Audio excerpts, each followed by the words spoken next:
We always talk about building wealth like it's some big math problem, right? Like it's all about spreadsheets and numbers. But what if that's completely the wrong way to look at it? Today we're going to flip that script. We're going to reframe this whole thing, not as a calculation, but as a story of personal transformation. Yeah, it's a real hero's journey, taking you from a place of constant anxiety to a place of real, actual freedom. Does this sound familiar to you?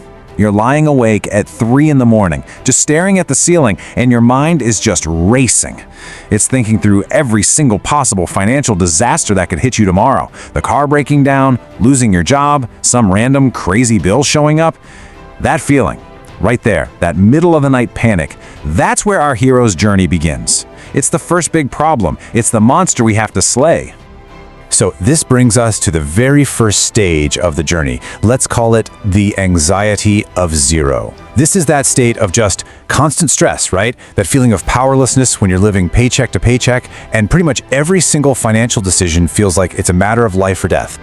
And this really breaks down what life is like in this stage. You know what I'm talking about. You're at the grocery store, mentally calculating prices, trying to figure out if you can afford the name brand cereal. Or you're making up excuses to your friends to avoid going out because you know that a $25 dinner could actually wreck your budget for the week.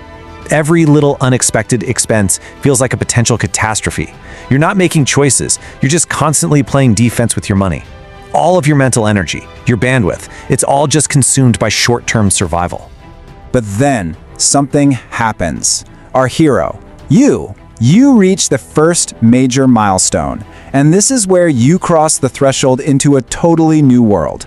And listen, it's not about being able to buy fancy stuff. Not at all. It's about a deep, profound psychological shift that, and I mean this, changes absolutely everything. And that brings us to this number right here, $10,000. Now, for so many people, hitting this savings goal is the first real significant turning point. It's like finding the key that unlocks a completely new mindset, a whole new way of looking and interacting with the world. So what is this big shift? Well, this is the core of the transformation right here. You go from this defensive, what we'll call survival mode, where you're just focused on scarcity and fear, to a proactive growth mode. And that's where you can finally start to see opportunities and options around you. And this isn't just some fuzzy feeling, okay? It's literally physiological. Having that financial security reduces stress hormones like cortisol in your brain.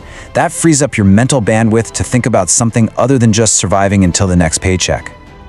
Okay, let's make this super real for a second. Imagine your check engine light comes on in your car.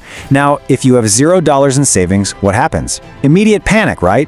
It feels like a catastrophe, a potential financial disaster. But what if you have $10,000 in the bank? That same check engine light, it's just an annoyance. It's an inconvenience. It's just a simple problem that you need to solve. That shift, right there, from panic to annoyance, that is your first real taste of financial freedom. All right, so you've gotten past that first milestone, but that just leads to the next stage in the journey. And every hero has to face a road of trials, right? Well, in the world of finance, we call this the great grind. And it is exactly what it sounds like. It's the long, difficult, and honestly, often discouraging phase of building up your first big chunk of wealth. This is where progress can feel painfully slow. And this quote, this metaphor, is just perfect. Imagine pushing a giant boulder up a mountain. The first 100 feet are just agony. You are putting in every ounce of your effort and the boulder barely even moves. Well, that's exactly what it feels like going from zero to your first $100,000. It's supposed to hurt. It's supposed to feel almost impossible, because at this stage, you are doing 100% of the work. But here's the thing. Here is where all that pushing, all that grinding starts to pay off. Look at this. For an average person, that first $100,000, it might take around 8 years, a long time. But the next $100,000, that only takes about 5 years. And the $300,000 after that, just 4 years. See what's happening? The time it takes to build wealth goes down dramatically as you go. You're building momentum. The boulder is starting to roll. Okay, so you're making progress. But of course, every hero has to face some villains. And on this financial journey, the villains are those hidden costs and social pressures that are constantly trying to push your boulder right back down the mountain. Let's call them the Wealth Saboteurs. And the first saboteur is one I think we all know a little too well: the friendship tax. You know the deal. You go out to dinner, you're trying to be good, you order a salad and water. Your meal costs, what, $28, but then the bill comes, everyone agrees to just split it evenly, and suddenly your share is $73. Why? Because you're basically subsidizing your friend's cocktails and lobster. It's this quiet, socially acceptable way your wallet gets drained, and man, it adds up over time. And it can get really extreme. I mean, think about something like a destination bachelor party. A single one of those can easily cost you $1,400 when you add up the flights, the hotels, the food, all the activities. So one friend's big life event can become a major financial setback for you. These social obligations can absolutely devastate your budget if you're not super careful. All right, saboteur number 2. This one is the homeowner nightmare. We're all sold this dream of homeownership, right? But the reality is, the mortgage, that's just the beginning. It's better to think of it as the entry fee to a casino. And once you're inside, you realize the house, your actual house, is a machine that is actively trying to fall apart and extract money from you through endless repairs and maintenance.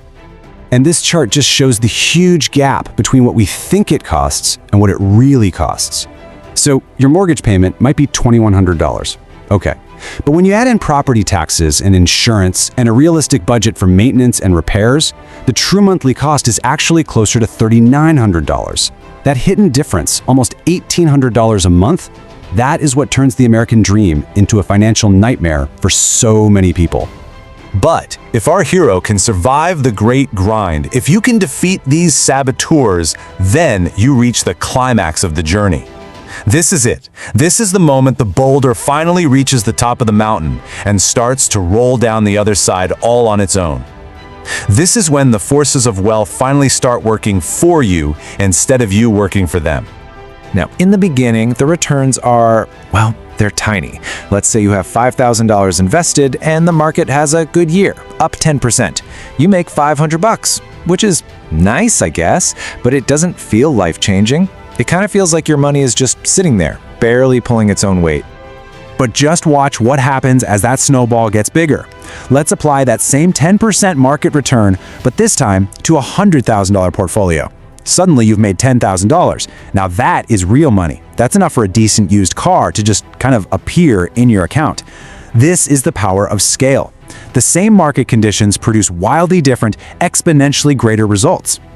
And this all leads to this incredibly important, pivotal moment. We call it the crossover point. This is the year when your investments, this abstract collection of businesses, actually earn more money for you than you were able to save from your actual job. And when that happens, that's when you realize your financial future is no longer tied exclusively to you trading your time for a paycheck. The snowball is officially rolling all by itself. Which brings us to the end of our hero's journey, and the ultimate reward, the real prize. It's not about being rich like you see in the movies. It's not about yachts and mansions. The real prize is something so much more valuable than that. It's freedom, and it's options. So what does this final transformation look like? Well, it's got a few layers. First, your portfolio gets big enough that it can handle market shocks without totally derailing your life. Then, your financial future is no longer completely tied to your job, and that gives you what we call walking away money, the power and the confidence to negotiate harder at work or even just leave a bad situation.